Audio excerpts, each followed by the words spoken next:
ونعوذ بالله من شرور أنفسنا ومن سيئات أعمالنا من يهده الله فلا مضل له ومن يضلل فلا هادي له ونشهد أن لا إله إلا الله وحده لا شريك له ونشهد أن سيدنا ومولانا محمدا عبده ورسوله أما بعد فإن خير الحديث كتاب الله وخير الهدي هدي محمد صلى الله عليه وسلم وشر الأمور محدثاتها كل محدثة بدعة وكل بدعة ضلالة وكل ضلالة في النار. قال الله تبارك وتعالى في كلام المجيد: أعوذ بالله من الشيطان الرجيم بسم الله الرحمن الرحيم يا أيها الذين آمنوا استعينوا بالصبر والصلاة إن الله مع الصابرين ولا تقولوا لمن يقتل في سبيل الله أموات بل أحياء ولكن لا تشعرون ولنبلونكم بشيء من الخوف والجوع ونقص من الأموال والأنفس والثمرات وبشر الصابرين الذين إذا أصابتهم مصيبة قالوا إنا لله وإنا إليه راجعون أولئك عليهم صلوات من ربهم ورحمة وأولئك هم المهتدون. آمنت بالله صدق الله العظيم. اللهم صل على سيدنا مولانا محمد وعلى آل سيدنا مولانا محمد وبارك وسلم. اللهم صل على جميع الأنبياء والمرسلين وعلى الملائكة المقربين وعلى سائر الصحابة والتابعين وعلى عباد الله الصالحين. اللہ کے پاک کلام قرآن مجید میں یہ دوسرا پارہ ہے اور دوسرے پارے کے تیسرے رکوع کی پہلی چند آیات ہیں جو میں نے آپ کے سامنے تلاوت کی ہیں. ان کا سادہ سا مفہوم اس طرح ہے: اے ایمان والو، اللہ سے مدد طلب کرو صبر کے ساتھ اور نماز کے ساتھ. اے ایمان والو، اللہ سے مدد طلب کرو صبر اور نماز کے ساتھ. اور یہ یاد رکھو کہ جو بندہ جتنا صابر ہوگا، استقامت والا ہوگا، مستقل مزاج ہوگا، اللہ ہمیشہ اس کا ساتھ دے گا. اللہ ہمیشہ اس کا ساتھ دے گا. ان اللہ مع الصابرین. ولا تقولوا لمن يقتل في سبيل الله اموات. اور جو لوگ اللہ کی راہ میں اللہ کی رضا کے لیے اپنی جان دے دیں تم ان کو مردہ نہ کہو. تم ان کو مردہ نہ کہو. عام مردوں کی طرح ان کی حیثیت نہیں ہے. بل احیاء، بلکہ ان کے لیے قابل احترام زندگی ہے. ان کے لیے زندگی ہے قابل احترام. ولکن لا تشعرون، لیکن یہ حقیقت ہے کہ تم ان کی اس زندگی کا شعور نہیں رکھتے. تمہاری زندگی اور اس زندگی میں بڑا فرق ہے. ولکن لا تشعرون، تمہیں اس کا ادراک نہیں ہو سکتا. وَلَنَبْلُوَنَّكُمْ بِشَيْءٍ مِّنَ الْخَوْفِ. ہمارا قانون یہ ہے اور تم اسے طے شدہ قانون سمجھ لو کہ وَلَنَبْلُوَنَّكُمْ، ہم تمہیں ضرور آزمائیں گے. تم میں سے ہر شخص کی آزمائش ہوگی، امتی کی بھی نبی کی بھی. وَلَنَبْلُوَنَّكُمْ بِشَيْءٍ مِّنَ الْخَوْفِ، پورا نہیں، تھوڑا سا خوف کا جھٹکا دے گا. پورا ہو گیا تو سلسلہ ختم ہو جائے گا. بِشَيْءٍ مِّنَ الْخَوْفِ، خوف کا تھوڑا سا جھٹکا دے گا. وَالْجُوعِ، تھوڑی سی بھوک دے گا. رزق دیتے ہیں یہاں، لیکن تھوڑی سی بھوک کا احساس ہوگا. یہ تمہارے لیے آزمائش ہوگی. وَنَقْصٍ مِّنَ الْأَمْوَالِ، تمہارے مالوں کا نقصان بھی تمہاری آزمائش کا سبب بن جائے گا. وَالْأَنفُسِ، اور پھر تمہارا اس دنیا سے تمہارا یا تمہارے عزیزوں کا چلے جانا، یہ بھی تمہارے لیے ایک آزمائش کا سبب ہوگا. والثمرات، اور تمہاری فصلیں، تمہارے باغات اور تمہاری کھیتیاں، ان کا نقصان ہو جانا کچھ تھوڑا بہت، یہ بھی تمہارے لیے ایک آزمائش کا سبب ہوگا. لیکن یاد رکھو وَبَشِّرِ الصَّابِرِينَ، جو شخص بھی اس آزمائش میں ثابت قدم رہا، اپنے نظریے کو اس نے نہ بلایا، اللہ سے تعلق نہ توڑا، صابر رہا، استقامت رہی اس میں، اس بندے کے لیے خوشخبری ہے. وَبَشِّرِ الصَّابِرِينَ، ایسا بندہ جو مشکل سے مشکل حالات میں بھی اپنے قدموں پر کھڑا رہا، اپنے نظریے پر قائم رہا. ان کی کیفیت کیا ہوتی ہے؟ یہ جو صابر لوگ ہیں ان کا رویہ کیا ہوتا ہے؟ الذین اذا اصابتهم مصیبہ، جب بھی ان پر کوئی آزمائش ٹوٹ پڑتی ہے، جب بھی کوئی چھوٹی بڑی کوئی بھی آزمائش آئے، قالوا انا للہ و انا الیہ راجعون، فوراً اسی لمحے اس کی زبان سے نکلتا ہے ہم تو اللہ کے لیے ہیں اور اللہ ہی کی طرف لوٹ کر ہیں. جو کچھ ملا اللہ کی طرف سے ملا، جو کچھ آج ہم ہیں اللہ کی مہربانی سے ہیں، اور کل ہم اللہ کو دور جائیں گے. اولئک علیہم صلوات، یہ وہ لوگ ہیں صرف اللہ تعالیٰ ان کی آزمائش میں انہیں استقامت ہی نہیں دیتا، بلکہ حقیقت یہ ہے کہ ان پر عنایتیں فرماتا ہے، انعامات پر کی بارش کر دیتا ہے. اولئک علیہم صلوات من ربہم، ان کے پروردگار کی طرف سے ان پر عنایتیں ہیں، رحمتیں ہیں، مہربانیاں ہیں، انعامات ہیں. ورحمہ، اور اس کی رحمت اور مہربانی الگ ہے. دو الگ چیزیں بتائیں، صلوات الگ ہے اور رحمت الگ ہے. عنایتیں، تحفے، مہربانیاں یہ الگ ہیں. اور رحمت میں رکھنا، رحمت میں رہنے کا مطلب ہے کہ لعنت سے بچا لینا، مشکلات سے بچا لینا، یہ اللہ تبارک و تعالیٰ الگ اپنے بندوں کو حفاظت عطا فرمائیں گے کہ ان کو اپنی رحمت میں رکھیں گے. اور تیسرا اللہ کی، چوتھی اللہ تعالیٰ کی مہربانی یہ ہوگی کہ وہ اولئک هم المهتدون، یہ ہدایت یافتہ لوگوں میں شمار ہوں گے، سیدھے راستے پر ہوں گے. وہ راستہ جو اللہ کا راستہ ہے، اللہ کے رسول کا راستہ ہے، صحابہ کا راستہ ہے، وہ راستہ جو جنت کا راستہ ہے. سبحان اللہ و بحمدہ، سبحان اللہ العظیم و بحمدہ، نستغفر اللہ. یا کریم یا ارحم الراحمین یا ذا الجلال والاکرام، انا نسألک الجنہ و نعوذ بک من النار، یا عزیز یا غفار یا ذا الجلال والاکرام. کائنات جو اللہ نے بنائی ہے، اس کائنات کے مالک نے، جس نے کہ یہ کائنات بنائی، اس نے حیات بھی کائنات میں بنائی.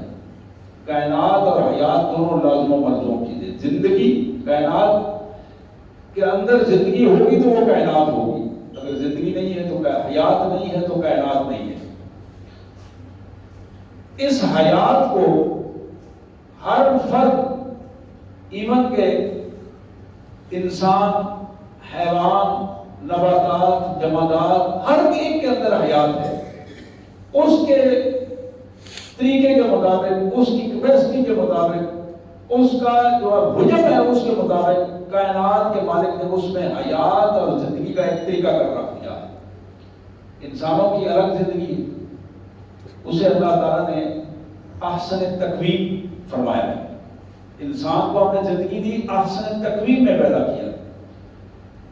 یعنی اگر انسان صحیح انسانوں والی زندگی بسر کرے تو کائنات میں سب سے مبارک اور سب سے اچھی حیات اس انسان کی ہے، احسن تقویم. اسی طرح دوسرے نمبر پر جو زندگی ہے وہ جنات کی ہے.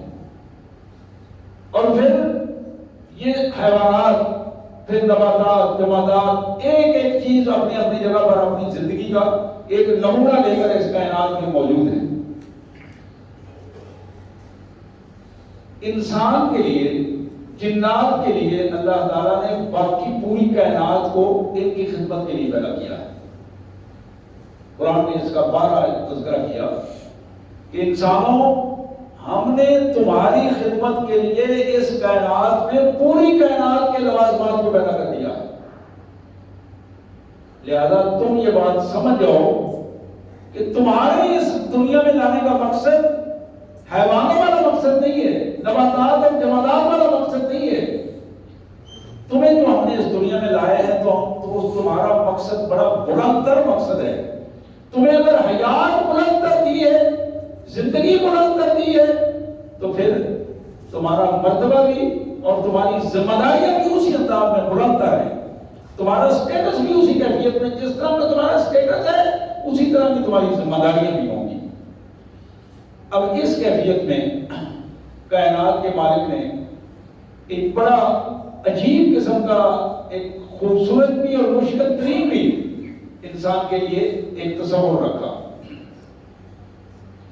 کہ جس حیات کو ہم نے تمہیں تمہارے مرتبے اور سٹیٹس کے حوالے سے معیار قرار دیا ہے، اس زندگی اور حیات کو اگر تم ہمارے حکم کے مطابق ہمارے سامنے پیش کر دو، ہماری دی ہوئی زندگی کو ہماری مرضی کے مطابق اگر تم ہمارے حضور پیش کر دو تو پھر دیکھو کہ اس کے بعد تمہارے اوپر کتنی بارشیں ہوتی ہیں.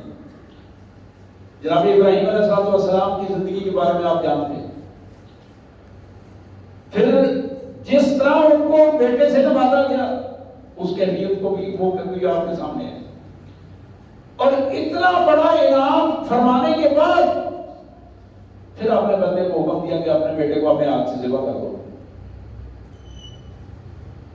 اب جب اس کے لیے وہ پوری طرح تیار ہو گیا، بیٹا بھی باپ بھی، تو پھر فرمایا بس ابراہیم ہم نے قد تک رویا، تم نے اپنا کام، تمہیں ہمارا بندہ ہونے کا حق ادا کر دیا ہے. حضرات یہی وہ پہلو ہے. کائنات کا مالک یہ چاہتا ہے کہ میرا بندہ اپنی ساری خواہشات پر دسترست رکھتے ہوئے میرا بندہ بن جائے، اپنی خواہشات کو قربان کر دے، ضرورتوں کو قربان کر دے، مقاصد کو قربان کر دے اور اپنے آپ کو میرے حکم کے مطابق ڈھال دے. یہ وہ بنیادی چیز ہے جو اس کی زندگی کا معراج ہے، زندگی کا نقطہ عروج ہے اس کا، اور یہاں سے ہی اس کا اسٹیٹس بلند ہوتا ہے، مرتبہ جو ہے اس کا اندازہ ہوتا ہے. حضرات بالکل اسی کیفیت میں نبی محترم سید عالم صلی اللہ علیہ وسلم مکہ سے نکلتے ہیں، طائف میں تشریف لے جاتے ہیں. ذہن میں یہ بات ہے کہ مجھے اسلامی نظام کے لیے ایک اسٹیٹس، ایک اسٹیٹ چاہیے، ایک جگہ چاہیے جہاں میں اس عملی تجربہ اس کا کرنا چاہتا ہوں، اللہ کے دین کو عملی انداز میں اس کی حکومت بنانا چاہتا ہوں، نظام کے طور پر لوگوں کو دکھانا چاہتا ہوں، لوگوں کو اس کے مطابق ڈھالنا چاہتا ہوں. اس کے لیے پہلا تجربہ جو آپ نے کیا وہ طائف میں جا کے کیا. کہ ممکن ہے یہ سرزمین کھاتے پیتے لوگوں کی سرزمین ہے، بڑی خوبصورت جگہ ہے، تو اگر یہ لوگ اس میری دعوت کو قبول کر جائیں تو یہ پوری دنیا کے لیے ایک نمونہ بن جائے طائف. نبی محترم وہاں تشریف لے جاتے ہیں. بڑے بڑے لوگوں سے وہاں ملتے ہیں جو صاحب اختیار بھی ہیں، وہاں کے جو ذمہ دار لوگ تھے، انہوں نے بجائے تسلیم کرنے کے مذاق اڑایا، بلکہ صرف مذاق ہی نہیں اڑایا بلکہ وقت کے جو گنڈے اور بدماش اور نوجوان، بگڑے ہوئے نوجوان، ان کو حضور صلی اللہ علیہ وسلم کے پیچھے لگا دیا، اور نتیجہ یہ نکلا کہ آپ کو پتھر مار مار کر انہوں نے اس آبادی سے نکالنے کی کوشش کی، اس پوزیشن میں کہ رسول اللہ صلی اللہ علیہ وسلم کے ایک ایک جوڑ سے خون بہ رہا تھا، خون بہ رہا تھا، اور آپ کے ساتھ جناب زید بن حارثہ رضی اللہ تعالیٰ عنہ، انہوں نے اپنی پشت پر اٹھا کر آپ کو وہاں سے نکال کر ایک بار باغ میں لائے، اور وہاں عرض کی حضور اللہ کے حضور دعا کریں اللہ تعالیٰ ان ظالموں کو پیس کر رکھ دے جن ظالموں نے آپ کا احترام نہیں کیا، آپ کو پہچانا نہیں۔ یہ بات ایک دفعہ بھی کہی، دوسری دفعہ بھی کہی، انتظار کر رہے ہیں حضور صلی اللہ علیہ وسلم کی طرف دیکھ رہے ہیں، بار بار ترلے منتیں کر رہے ہیں، حضور ہاتھ اٹھائیں اللہ کے حضور دعا کریں، ظالموں نے تو کیا کچھ نہیں کیا ہمارے ساتھ، اخیر کر دی ظلم کی۔ تو بالآخر زید کہتے ہیں کہ حضور نے ہاتھ اٹھا دیے تو میں بڑا خوش ہوا کہ اب اللہ کے رسول نے ہاتھ اٹھایا، اللہ تعالیٰ اپنے بندے کی دعا منظور فرمائے گا، اور ضرور میں ان کی تباہی اپنے آنکھوں سے دیکھوں گا۔ حضور نے کیا کہا؟ اللہم اشکو بسی و ذوف قلتی، یا اللہ میں اپنی بے بسی کو تیرے حضور پیش کرتا ہوں، جو میری ذمہ داری تھی وہ میں پوری ادا نہیں کر سکا، یہ میری بے بسی ہے، میں نے کوشش کی لیکن 100% میں کوشش نہیں کر سکا، تیری عبادت کا، تیری دی ہوئی ذمہ داریوں کا حق ادا نہیں کر سکا۔ یا اللہ میرا ہیلا، میرا طریقہ کار، اس میں کمزوریاں ہوں گی تو اس وجہ سے یہ سارا کچھ ہوا ہے، اگر یہ لوگ مجھے نہیں پہچان سکے تو تو یہ مہربانی کر ان کی نسلوں سے ایسے لوگ پیدا کر دے جو تیرے دین کو پہچانے اور تیرے دین کی اقامت کے لیے میرے ساتھ کھڑے ہو جائیں۔ حضرت زید کہتے ہیں میں نے یہ الفاظ سنے تو میں حیران ہو گیا کہ میں نے کیا عرض کیا تھا، اور اللہ کے رسول صلی اللہ علیہ وسلم نے کس انداز میں حیات کا کامل نمونہ محمد کریم صلی اللہ علیہ وسلم کے آگے، اس حیات کا بدترین نمونہ اس وقت کی طائف کی قیادت کا اور کمال قسم کا نمونہ محمد کریم صلی اللہ علیہ وسلم کی مبارک ہستی کا۔ حضرات یہی وہ کیفیت ہے جس کو اللہ کے نبی صلی اللہ علیہ وسلم نے فرمایا واللہ لوددت انی اقتل فی سبیل اللہ ثم احیا ثم اقتل ثم احیا ثم اقتل ثم احیا ثم اقتل، او کما قال رسول اللہ صلی اللہ علیہ وسلم۔ اللہ کی قسم، واللہ اللہ کی قسم، لوددت، مجھے زندگی میں سب سے زیادہ اس کی خواہش ہے، پسندیدہ ہے، میں از حد یہ چاہتا ہوں انی اقتل فی سبیل اللہ، کہ میں اللہ کی راہ میں مارا جاؤں، اللہ کی راہ میں مارا جاؤں۔ خوبصورت زندگی، انسانیت کا سردار، نبیوں کا سردار، اس خوبصورت زندگی کو حاصل کرنے کے بعد از حد خواہش کیا ہے؟ انی اقتل فی سبیل اللہ، میں اللہ کی راہ میں مارا جاؤں۔ ثم احیا، پھر میری شہادت کے بعد مالک پھر مجھے زندگی دے، ثم اقتل، اور پھر میں اللہ کے حضور زندگی کو قربان کر دوں، ثم احیا، ثم 3 دفعہ یہ ارشاد فرمائے ثم احیا ثم اقتل۔ یہ میری پسندیدہ خواہش ہے، سب سے بڑی خواہش ہے کہ میں اپنی زندگی کو اپنے اللہ کے نام لگا دوں، اپنے اللہ کے حکم پر قربان کر دوں۔ اور حضرات یہ وہ پہلو ہے غزوہ احد میں محمد کریم صلی اللہ علیہ وسلم قیادت فرما رہے ہیں، اور قیادت فرماتے ہوئے آپ کے دندان مبارک شہید ہوئے، آپ کے چہرہ مبارک پر زخم آئے، اور اس ساری کیفیت کے بعد آپ کے چچا جناب حمزہ رضی اللہ تعالی عنہ سید الشہداء کا لقب حضور صلی اللہ علیہ وسلم نے دیا جناب حمزہ کو، وہ شہید ہوئے۔ اور پھر اس سے بڑی بات کہ ہندا نے جناب حمزہ کے کلیجے کو نکالا، دل کو نکالا اور اسے اپنے دانتوں سے چبایا، اور یہ اس کی نظر تھی جو اس نے منت مانی ہوئی تھی کہ میں حمزہ کے جگر کو چباؤں گا اپنے آپ۔ پھر اس کے لیے اس نے باشی کو ہائر کیا تھا، پیسے دیے تھے اور انعام کا وعدہ کیا تھا کہ تم اس بندے کو اگر مارو گے تو میں تمہیں تمہاری مرضی کے مطابق انعام دوں گا۔ یہ سارا سلسلہ ہوا۔ محمد کریم صلی اللہ علیہ وسلم آپ نے اپنی نظروں سے اپنے چچا کو دیکھا، اس چچا کو جو اپنی جان اللہ کے لیے قربان کر چکے تھے، اور ان کی خدمات کے اعتراف میں سید الشہداء کا لقب ادا کیا۔ اور سیدہ صفیہ سلام اللہ علیہ، دونوں بٹیاں سیدہ زینب اور سیدہ صفیہ، جب حضور سے پوچھا گیا کہ حضور اجازت دیں کہ ہم اپنے بھائی کی میت کو دیکھنا چاہتی ہیں، تو آپ نے فرمایا تم بھی جان وہاں نہ جائیں، چچا جان کی حالت یہ نہیں ہے کہ آپ وہاں صبر کر سکیں۔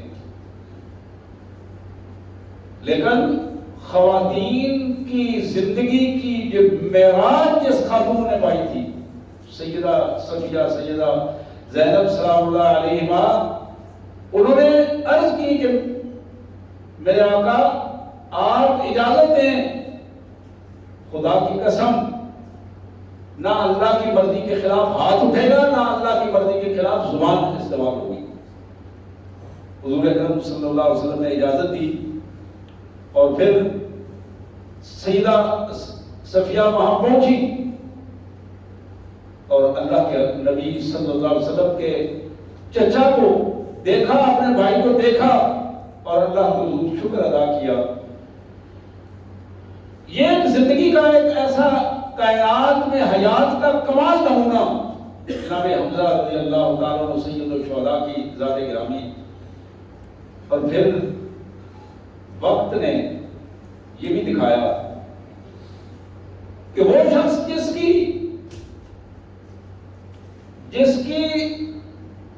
کے مرتبے سے، شان و شوکت سے، جس کی ایمانی غیرت اور قوت کی وجہ سے روم اور ایران کی طاقتیں لرزہ بر اندام رہتی تھی، سیدنا فاروق اعظم رضی اللہ تعالی عنہ، ان کی قوت کی یہ کیفیت اللہ تبارک و تعالیٰ نے ان کو شہادت کے مرتبے پر فائز کیا۔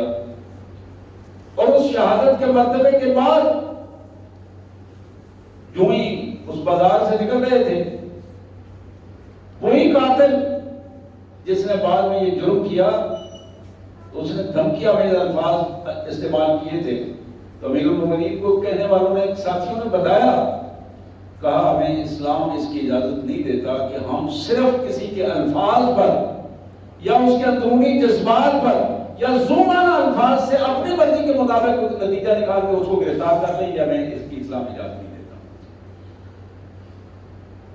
اور حضرات یہی اسلام کا قانون ہے، اس میں کوئی شک نہیں ہے کہ اسلام ہر شخص کو درست قرار دیتا ہے تا وقت کہ وہ اپنے آپ کو مجرم نہ ثابت کر دے۔ اسلام کا اصول یہ ہے۔ البتہ اگر کوئی آدمی اپنے آپ کو مجرم ثابت کر دیتا ہے، جرم کر لیتا ہے، تو پھر اس کی جرم کی معافی کی پوزیشن نہیں ہوتی، پھر اس کو کٹہرے میں لایا جاتا ہے۔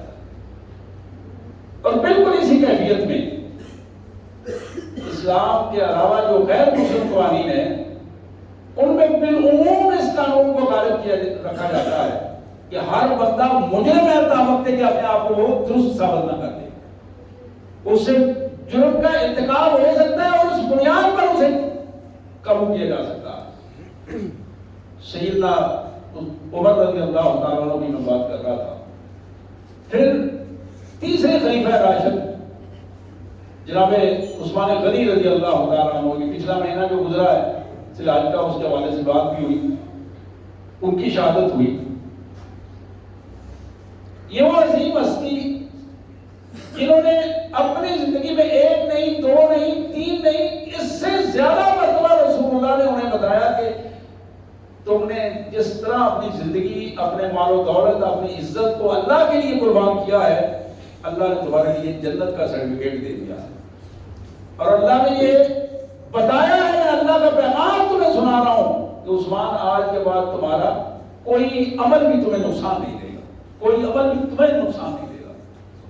اس کے باوجود بھی ان کی حالت یہ تھی کہ خوف خدا سے ایک ایک عضو جو ہے روک کے کھڑے رہتے تھے۔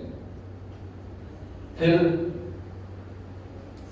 یہ جو محرم کی یکم محرم ہے، انہی دنوں سیدنا فاروق اعظم رضی اللہ تعالیٰ عنہ زخمی ہوئے اور پھر شہادت ہوئی۔ اس کی جو ایک محرم کا ایک بہت بڑی یاد پوری امت میں جناب حسین بن علی رضی اللہ تعالیٰ عنہ، امام حسین رضی اللہ تعالیٰ عنہ، ہمارے لیے تو سب امام ہیں، سب امام ہیں، سب قائد ہیں، ہمارے قاری صاحب کے ہمارے امام ہیں، اور بھی اسی طرح جو شخص بھی دین کے حوالے سے قیادت کر رہا ہے یقیناً وہ امامت کے منصب پر فائز ہے۔ حضرت امام حسین رضی اللہ تعالیٰ عنہ کی یہ کیفیت، بہت ساری باتیں کی جاتی ہیں اور ان کی اس بڑی قربانی کو جہالت کی وجہ سے مذاق میں اڑا دیا گیا ہے۔ میں اسے مذاق میں اس لیے کہوں گا کہ رونے پیٹنے اور جلوسوں جلسوں تک مجھے محدود کر دیا گیا، ورنہ محمد کریم صلی اللہ علیہ وسلم کے اس ارشاد کے مطابق افضل الجہاد قول الکلمۃ الحق عند سلطان الجائر، جہاد میں افضل ترین جہاد وہ ہے کہ وقت کے ظالم حکمران کے سامنے کلمہ حق کہنا اور ڈنکے کی چوٹ کہنا، یہ افضل جہاد ہے۔ افضل الجہاد قول الکلمۃ الحق عند سلطان الجائر، یہ بخاری اور مسلم کی بڑی معروف حدیث مبارک ہے۔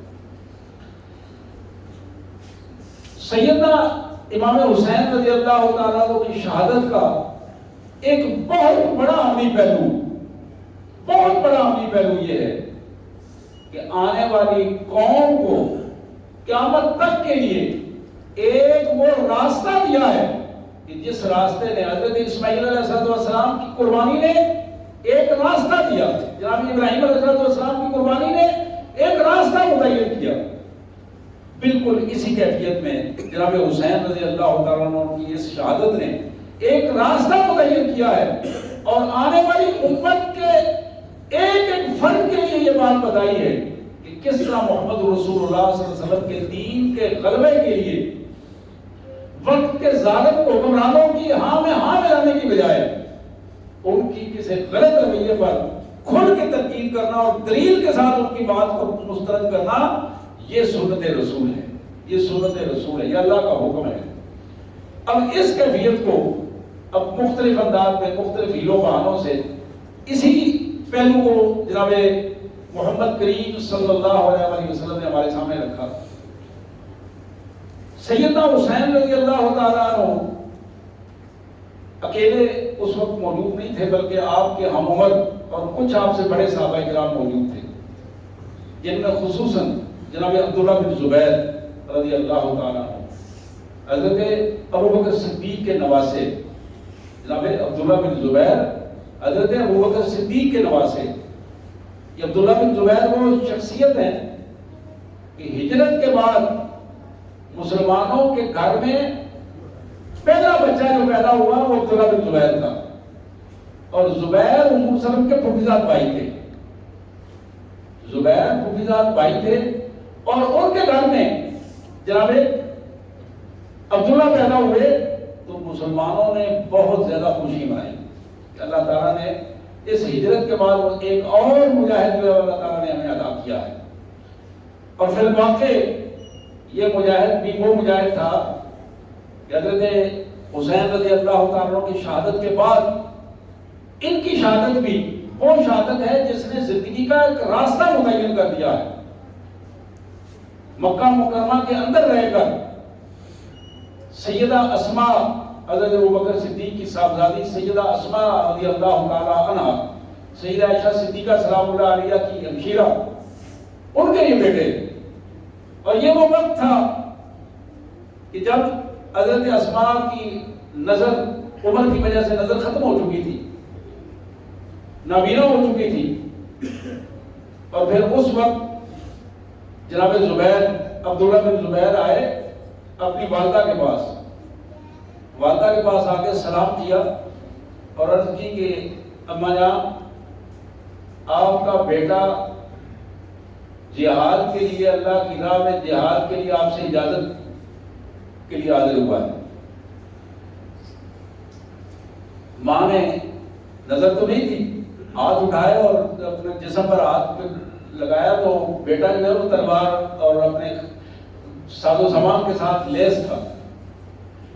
اچھا عبداللہ، تم لیس ہو کر آئے ہو، تیار ہو کر آئے ہو، جاؤ اللہ تعالیٰ تمہاری مدد فرمائے، میری دعائیں تمہارے ساتھ ہیں.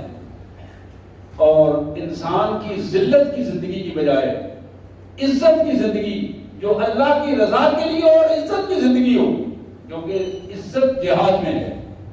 عزت مصلحت کوشی میں نہیں، بزدلی میں نہیں، جہاد میں عزت ہے.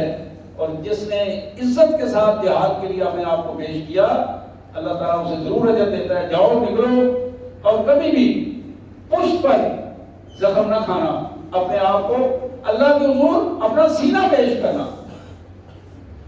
اور پھر تاریخ یہ بتاتی ہے کہ وہ وقت تھا جس وقت حضرت عبداللہ بن زبیر کو شہید کیا گیا اور مکہ مکرمہ میں حرم کے اندر 3 دن ان کی میت جو اسے لٹکا دیا گیا.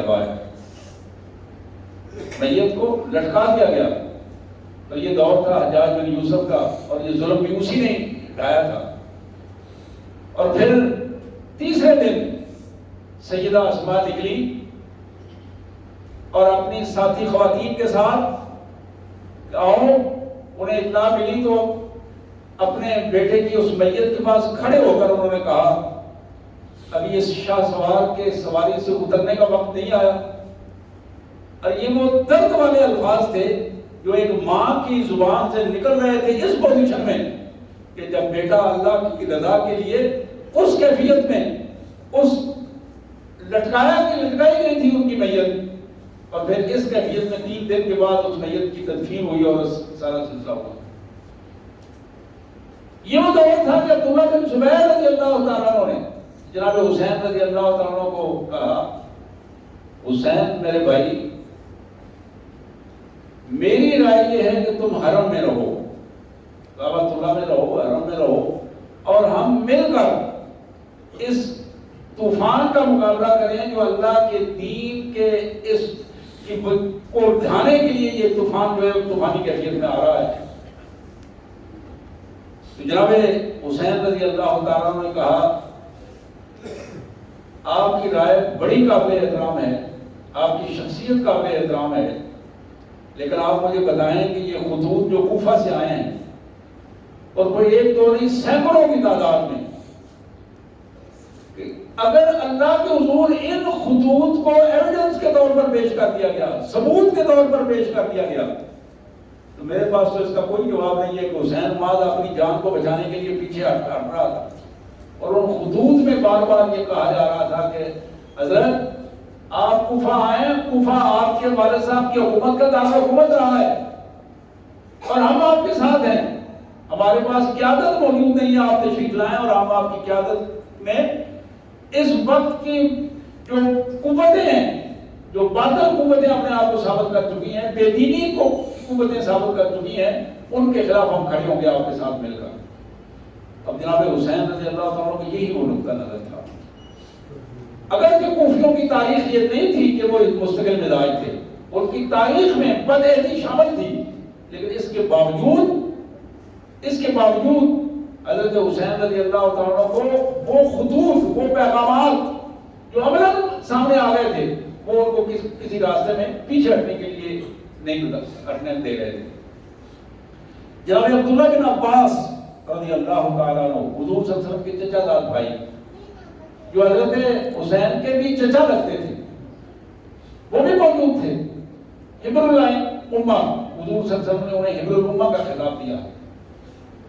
عبداللہ بن عباس رضی اللہ تعالیٰ عنہ، جنہوں نے قرآن مجید کی پہلی تفسیر لکھی ہے تنویر المقیاس کے نام سے، انہوں نے حضرت حسین رضی اللہ تعالیٰ عنہ سے کہا کہ بیٹا میں تمہیں مشورہ یہ دوں گا کہ تم یا مدینے میں رہو یا مکے میں رہو. یہ دو مرکز ہیں، ان دونوں مراکز کو جب تم چھوڑو گے تو ممکن ہے یہ لوگ تم پر حاوی ہو جائیں اور تمہیں تکلیف دیں اور پریشان کریں. جواب پھر وہی تھا. اسی طرح حضرت عبداللہ بن عمر رضی اللہ تعالیٰ عنہ وہ بھی موجود تھے، ان کی رائے بھی آئی. اور یہ وہ صحابہ تھے جو حضرت حسین رضی اللہ تعالیٰ عنہ کے تقریباً ہم عمر تھے، کوئی 2 سال بڑا تھا، کوئی اس کیفیت میں ایک فیلو تھے اس کیفیت میں. اور یہ لوگ اپنی اپنی جگہ پر عظیمت کا پہاڑ تھے، اس میں بھی کوئی شک نہیں ہے. انہوں نے بھی عملاً اس کیفیت کو اور اس بیعت کی کیفیت کو قبول نہیں کیا. لیکن وہ جو حصار تھا حرمین کا، اس حصار سے بھی نہیں نکلے. اس وقت کے انتظار میں کہ اللہ تبارک و تعالیٰ کو بہتر وقت آیا اور ہم پھر اس کیفیت میں امت کے ساتھ مل کر اکٹھے ہو گئے. حضرات، یہ وہ پہلو ہے جس پر امت مسلمہ آج تک بعض معاملات میں بڑے اچھے انداز میں اجماع کیا ہے اور بڑے اچھے انداز میں اس کو مسئلے کو حل بھی کیا، لیکن بعض نکات پر امت مسلمہ آج تک متفرق رہی ہے. جو اہم ترین بات ہے، اہم ترین ایک ہے طاغوت کے خلاف، کفر کے خلاف میدان جہاد میں سامنے آنا، ایک ہے ظالم کے خلاف میدان جہاد میں سامنے آنا. یہ دو پہلو بڑے اہم ہیں. اسلام نے ان دونوں پہلوؤں کے حوالے سے ہماری رہنمائی کی ہے، اور امت کا ایک معتد بھی حصہ اس بات کا بھی قائل ہے کہ اگر امت کی قیادت درست انداز میں چل رہی ہے اور کہیں کہیں کو خرابیاں آ گئی ہیں تو محض اس کو بعض و نصیحت سے اس کی اصلاح کی جائے، اصلاح کے اس انداز کے پیمانے رکھے جائیں.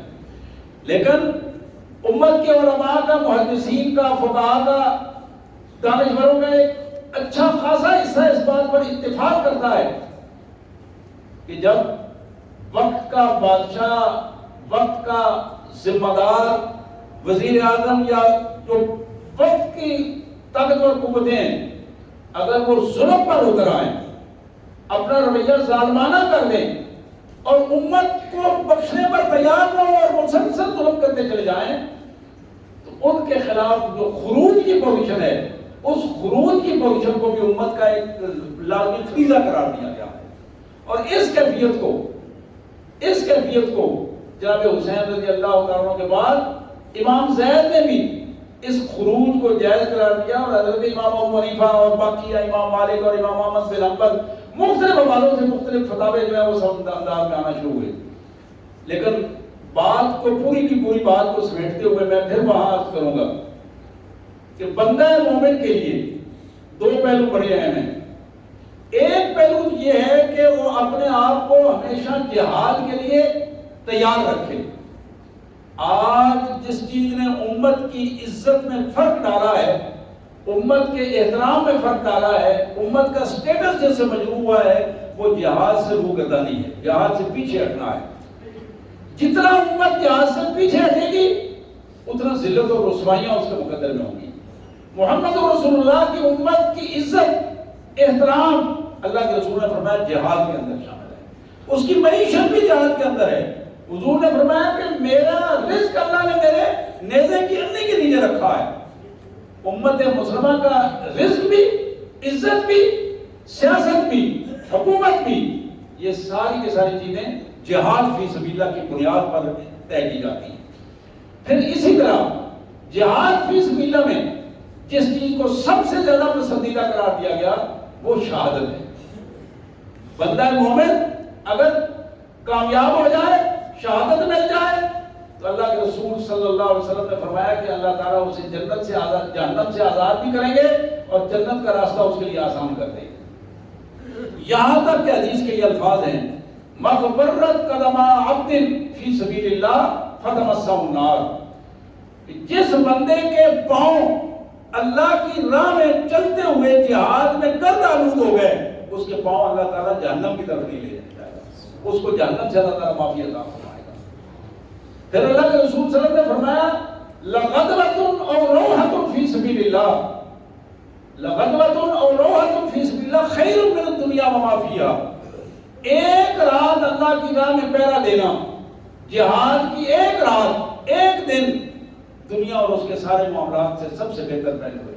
تو میں عرض کر رہا تھا ایک پہلو تو یہ ہے شہادت کا پہلو اور غازی کا پہلو، اور دوسرا پہلو وقت کے ظالم کے سامنے کلمہ حق کا بلند کرنا، جس کے بارے میں پہلے میں نے حدیث پیش کی ہے، اور یہی علماء امت کا، محدثین کا، فقہاء کا اور ائمہ مجاہدین کا یہ سب سے پہلا فریضہ رہا ہے کہ وقت کے ظالم کے سامنے اللہ کے دین کو پیش کرنا اور درست راستہ جو اس انداز میں پیش کرنا۔ اللہ سے دعا ہے کہ اللہ تبارک و تعالیٰ یہ جو ہمارے شہداء ہیں، امت کے ہمارے رہنما ہیں، ائمہ ہیں، اللہ تعالیٰ ان کی مبارک زندگیوں سے ہمیں سبق لینے کی توفیق عطا فرمائے اور امت کو جہاد کی طرف پلٹنے کی توفیق عطا فرمائے اور عزت عطا فرمائے۔ وآخر دعوانا الحمد للہ رب العالمین۔